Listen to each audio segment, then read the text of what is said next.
झारखंड में नौकरी के नाम पर बड़ा खेल होता है, यह बात सदन से लेकर सड़क तक गूंजती है। हमेशा यह आरोप लगता रहा है कि अधिकारी फर्जी दस्तावेज के भरोसे बाहरी लोगों को नौकरी दे देते हैं, यानी जो झारखंड के अस्थायी निवासी नहीं है उन्हें पद मिल जाता है। ऐसे में अब एक मामला धनबाद से सामने आया, जिसके बाद बाहरी को नौकरी देने की बात को बल मिल गया और तस्वीर साफ हो गई कि कैसे फर्जी दस्तावेज के भरोसे झारखंड में आकर बिहार और बंगाल के लोग नौकरी पर डंक मारकर बैठ जाते हैं। अब सवाल यह भी है कि आखिर कितने लोगों ने फर्जी दस्तावेज के आधार पर खुद को झारखंडी बताया और फिर सरकारी नौकरी ले ली।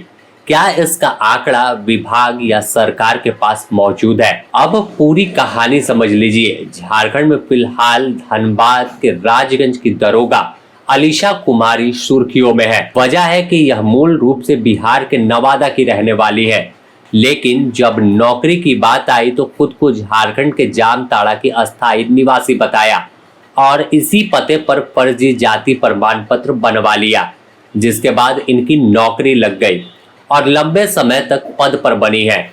लेकिन जब जाति प्रमाण पत्र के खिलाफ जांच शुरू हुई, कोर्ट तक मामला पहुंचा और विभाग ने जांच किया तो यह बात सामने आई कि इनका जाति प्रमाण पत्र गलत दस्तावेज देकर बनाया गया है।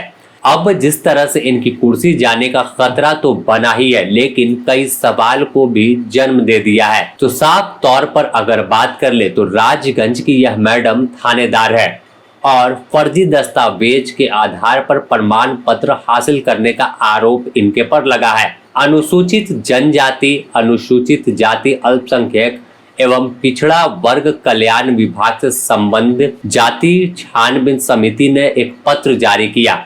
मामले की छानबीन में पता चला कि अलीशा कुमारी झारखंड की निवासी नहीं है, वह नवादा की रहने वाली है। अब इस जांच के बाद एक्शन की तलवार लटक गई है। बोकारो के एक प्रदीप कुमार रे ने साल 2023 में इनके खिलाफ शिकायत दर्ज कराई थी और बताया था कि जाति प्रमाण पत्र फर्जी है। शिकायत के बाद जांच के लिए अंचला अधिकारी डुमरी द्वारा निर्गत जाति प्रमाण पत्र को रद्द करने का निर्णय लिया गया। अलीशा कुमारी का दावा है कि उन्हें अभी तक इस मामले में कोई पत्र नहीं मिला है।